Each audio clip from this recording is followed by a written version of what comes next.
जो मैंने कहानी शुणी ना खाइला नारी गुड़ा धरिक पचार भल जानी बुझे से कौन पे करूले बोले से कहते ए पिलामान को भितरु हुए तो आसंता काली के प्रधानमंत्री हबो के कलेक्टर हबो के कोन हबो सेति भाई कोएबे से मान को नमस्कार करिसु तबे बाइबल मान को कोन कहे ए पिलामान को विषय रे बाइबल रे पिलामान को पय केते गुरुत्व दिया जाय छी अल्प केते विषय देखिबा आजकल अनेक लोग बड़ मान को विषय रे एदिके अधिक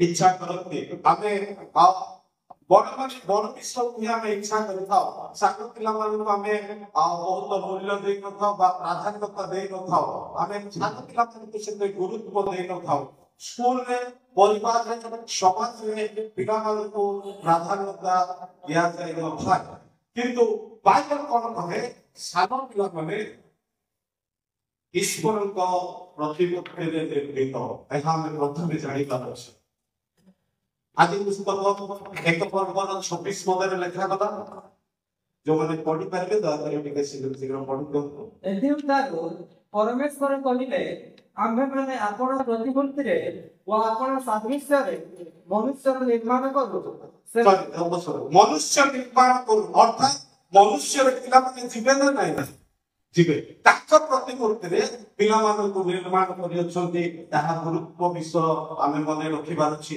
संडे स्कूल शिक्षक जे आमे माने शिक्षक जे आमे माने संडे स्कूल को आमे संभालछु आमे कहा जायबार अछि पिला माने ईश्वर को प्रतिमूर्ति रे प्रथम करंती पुस्तक 11 पर्व 7 पद लिखा गला प्रथम करंती पुस्तक 11 पर्व 7 पद मध्ये लिखा गला पुरुष ईश्वर को प्रतिमूर्ति जस्ट पुरुष बंधु बा स्त्री बंधु प्रत्येक ईश्वर प्रतिमूर्ति यह में जानिबार आवश्यकता जिसा पुस्तक 64 पर्व 8 पद लिखा गला जिसा पुस्तक 64 पर्व 8 पद लिखा गला मात्र एबे सदा प्रभु तुम्हें आत्मानंतर पिता माने मूर्तिका हमर पिता के सदा पिलाମାନଙ୍କର पिता के सदा देखो आमे कहा जानि पारछि जे पिला माने मध्य तांको प्रतिमूर्ति रे सृष्टि होय अछन इने विषय देखिबा जिसु हृदय रे पिलाମାନଙ୍କ ପାଇଁ स्वतंत्र स्थान थिला जिसु हृदय रे पिलाମାନଙ୍କ ପାଇଁ गोटे स्वतंत्र स्थान थिला ए माथुर लिखित सुसमाचार 18 पर्वर 5 पद रे लिखा जायछि माथुर लिखित सुसमाचार 18 पर्वर 5 पद रे लिखा जायछि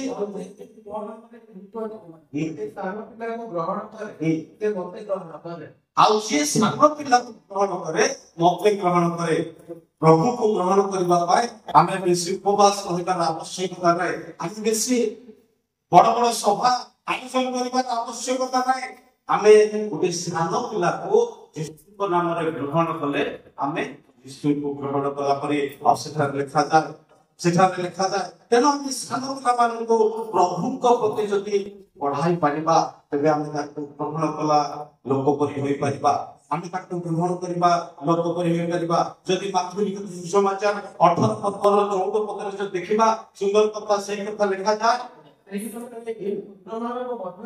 पुत्र मानक मध्यरु गोटे विनष्ट हुए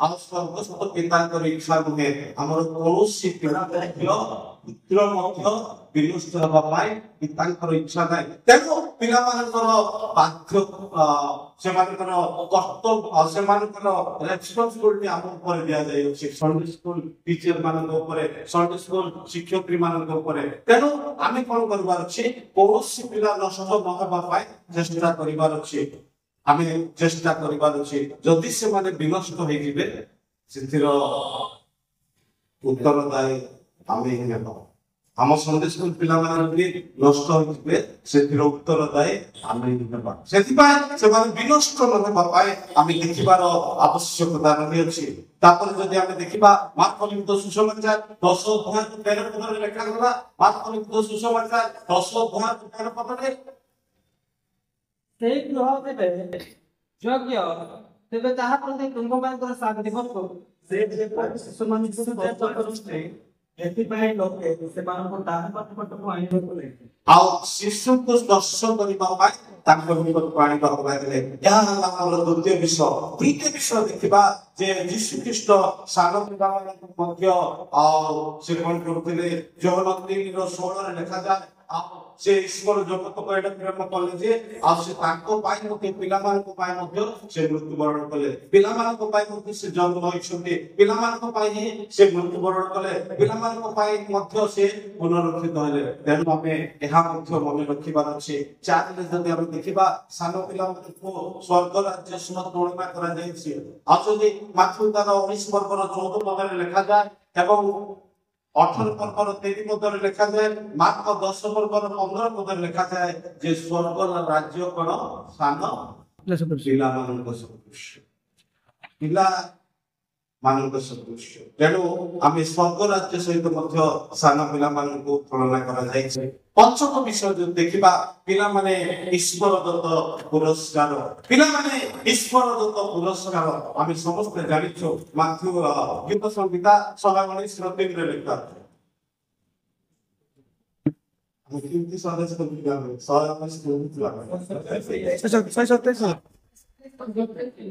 ଭେରି ଗୁଡ୍। ଆମର ସନ୍ଦେଶ ସମ୍ପାଦକ ପାଇଁ ଟିକେ ତାଳି ମାର, ତାଙ୍କର ମନେ ଅଛି ତାଳି ମାର ମାନେ ହଁ। ତେବେ ପିଲାମାନେ କଣ? ଈଶ୍ୱର ଦତ୍ତ ପୁରସ୍କାର। ତେଣୁ ସେ ପୁରସ୍କାରର ଦାୟିତ୍ୱ ଆମମାନଙ୍କ ଉପରେ ଦିଆଯାଇଅଛି। ଆମେ କଣ କରିବାର ଅଛି? ପିଲାମାନଙ୍କୁ ଅତି ଯତ୍ନର ସହିତ ସେ ପୁରସ୍କାର ଯେପରି ନଷ୍ଟ ନ ହବ ଦେଖିବାର କର୍ତ୍ତବ୍ୟ ଆମମାନଙ୍କ ରହିଅଛି। ଷଷ୍ଠରେ ଯଦି ଆମେ ଦେଖିବା, ପିଲାମାନଙ୍କୁ ଶିକ୍ଷିତ କରିବାର ଅଛି। ଆଉ ହିତୋପଦେଶ 22:6 ପଦରେ ଲେଖାଯାଏ, ହିତୋପଦେଶ 22:6 ପଦରେ ଲେଖାଯାଏ, ବାଳକର ଗନ୍ତବ୍ୟ ପଥରେ ତାହାକୁ ଶିକ୍ଷିତ କରାଅ, ଯେହେତୁ ସେ ବୃଦ୍ଧ। ବାଳକର ଗନ୍ତବ୍ୟ ପଥରେ ଆମ ସନ୍ଡେ ସ୍କୁଲରେ ଯେତେ ବାଳକ ବାଳିକାମାନେ ଅଛନ୍ତି, ସେମାନେ ଚାଲୁଥିବା ବାଟରେ, ସେମାନେ ଆସୁଥିବା ପଥରେ ଆମେ ସେମାନଙ୍କୁ ଶିକ୍ଷିତ କରାଇବାର ଅଛି। ଆଜି ଆମ ସମୟରେ ଅନେକ ପିଲାମାନେ ନଷ୍ଟ ହୋଇଥିଲେ। ସେଥିପାଇଁ ଉତ୍ତରଦାୟୀ ଆମେ ହିଁ ଉତ୍ତରଦାୟୀ। ଯୋଉ ପିଲାମାନେ ନଷ୍ଟ ହୋଇଯାଇଛନ୍ତି ସେମାନଙ୍କ ପାଇଁ ଆମେ ହିଁ ଦାୟୀ।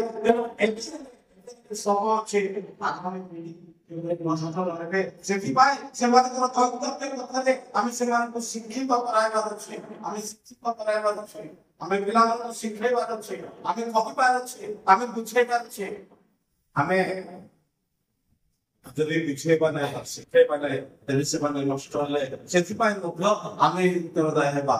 ଆପଣ ଭାବନ୍ତୁ ନାହିଁ ଆମେ ଏ ବର୍ଷ ସଣ୍ଡେ ସ୍କୁଲ ଶିକ୍ଷକ ହେଇଛୁ, ଆର ବର୍ଷ ହେବୁ କି ନାହିଁ, ସେ ଟୀକା ଯୋଉଟା ମିଳିଛି ସେ ଟୀକା ଅନୁସାରେ ପାଠ ପଢେଇଦେଲେ, ସକାଳୁ ଦେଖିକି ଶୋଇ ଉଠିକି ଦେଖିଦେଇକି 8ଟା 10ଟା ବେଳେ 9ଟା ବେଳେ ଯାଇକି ସଣ୍ଡେ ସ୍କୁଲ କରିଦେଲେ ଯଥେଷ୍ଟ।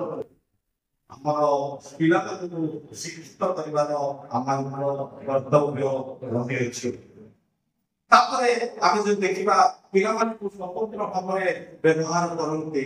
ଆଉ ଅନେକ ପିଲାମାନଙ୍କୁ ସ୍ୱତନ୍ତ୍ର ଭାବରେ ବ୍ୟବହାର କରାଯାଇଛି। ଆପଣମାନେ ସମସ୍ତେ ଜାଣିଛନ୍ତି ପୁରାତନ ପିଲାମାନଙ୍କୁ ବ୍ୟବହାର କରାଯାଇଥାଏ। ଆପଣମାନଙ୍କ ମନେ ଅଛି। ତେଣୁ ପିଲାମାନଙ୍କୁ ଆମେ କଣ କରିବାର ଅଛି? ଅତି ଯତ୍ନର ସହିତ ଲାଳନ ପାଳନ କରିବାର ଅଛି, ବା ସେମାନଙ୍କୁ ସନ୍ଡେ ସ୍କୁଲରେ ଆମେ ପଢେଇବାର ଆବଶ୍ୟକତା ରହିଅଛି। ଆମେ ଯଦି ମାତୃଭୂମି ସୁସମାଚାର 21 ପର୍ବର 15 ଏବଂ 16 ପଦରେ ଯଦି ଦେଖିବା, ସେଠାରେ ଗୋଟେ କଥା ଲେଖାଯାଏ,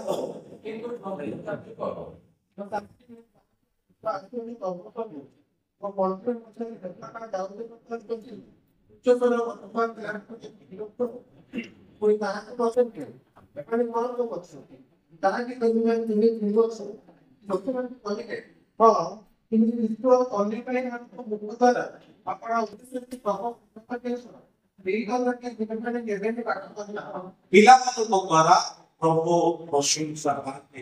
ଆଉ ପିଲାମାନଙ୍କର ପ୍ରାର୍ଥନା ସେ ଶୁଣନ୍ତି। ଯଦି ଆମେ ଗୀତ ସଂହିତା 82 ଗୀତ ତାକୁ ଯଦି 8 ପଦକୁ ଯଦି ଦେଖିବା, ସେଠାରେ ଗୋଟେ ସୁନ୍ଦର 2 ପଦକୁ ଯଦି ଦେଖିବା, ସରି ଗୀତ 8ର 2 ଦେଖନ୍ତୁ, 8ର 2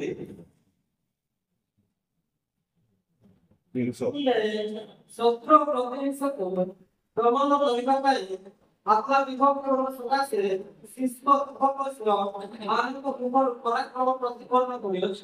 ଆଉ କଣ କରିଅଛନ୍ତି?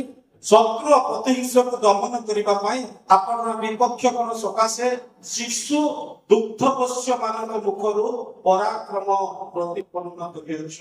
ତେଣୁ ଆମେ ପିଲାମାନଙ୍କୁ ସାମାନ୍ୟ ବୋଲି ଭାବିବା ନାହିଁ, ଆମେ ସାମାନ୍ୟ ବୋଲି ଭାବିବା ନାହିଁ। ମତେ ସେତେବେଳେ ଇଏ ୱାର୍ଣ୍ଣିଂ ପଳେଇ ଆସିଲା, ତମ ଟାଇମ୍ ସରିଗଲା, ଆଉ ଗୋଟେ ମିନିଟ୍ ସରେଇଦେବି। ଶେଷରୁ ଆମେ ଦେଖିବା ମାର୍କ ଲିଖିତ ସୁସମାଚାର 10 ପର୍ବର 16 ପଦରେ ଲେଖାଯାଏ। ମାର୍କ ଲିଖିତ ସୁସମାଚାର 10 ପର୍ବର 16 ପଦରେ ଲେଖାଯାଏ।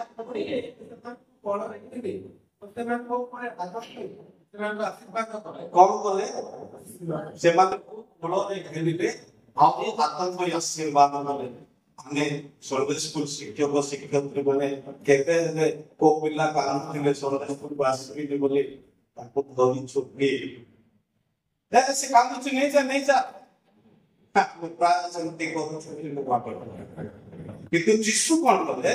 ସେ ପିଲାମାନଙ୍କୁ କୋଳରେ ନେଲେ ଆଉ ସେମାନଙ୍କୁ ଆଶୀର୍ବାଦ କଲେ। ତେଣୁ ସର୍ଭେ ସ୍କୁଲ ଶିକ୍ଷକ ଶିକ୍ଷୟତ୍ରୀ ଭାବରେ ଆମେ ପିଲାମାନଙ୍କୁ କେବେ ମଧ୍ୟ ଅଭିଶାପ ଦେବା ନାହିଁ।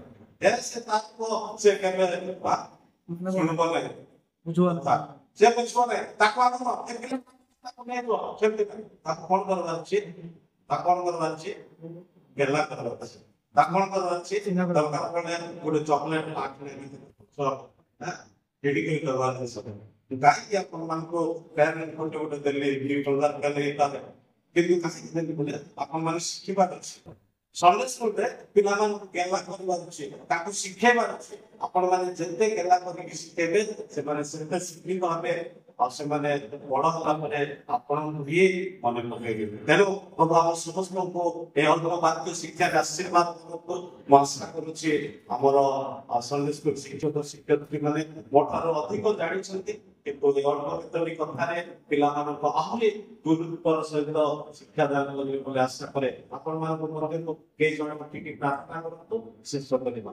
ପିଲାମାନେ ଆପଣମାନେ ଏବେ ପିଲାମାନେ, ତେଣୁ ସନ୍ଡେ ସ୍କୁଲ ଶିକ୍ଷକ ଶିଖେଇବାର ଅଛି। ତେଣୁ ମୁଁ ଆପଣମାନଙ୍କ ଶିକ୍ଷକ ଆପଣମାନଙ୍କୁ କହୁଛି, କେହି ଜଣେ ଉଠିକି ଦୟାକରି ପ୍ରାର୍ଥନା କରନ୍ତୁ।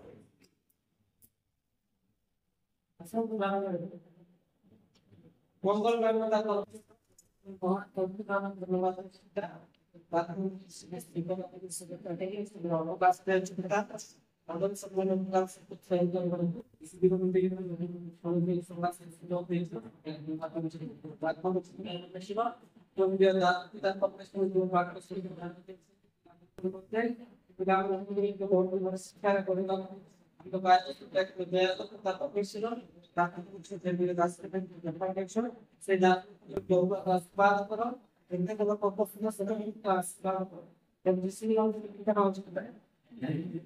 ଧନ୍ୟବାଦ ପ୍ରତ୍ୟେକଙ୍କୁ ମୋର ପୁନର୍ବାର ନମସ୍କାର। ଆଇସି କର୍ମକର୍ତ୍ତାମାନେ ମୋତେ ସୁନ୍ଦର ସୁଯୋଗ ଦେଇଥିବା, ସବୁବେଳେ ସୁନ୍ଦର ସୁଯୋଗ ଦେଇଥିବା ସେମାନଙ୍କୁ ନିକଟରେ ମଙ୍ଗଳ ଜ୍ଞାପନ କରେ। ଧନ୍ୟବାଦ।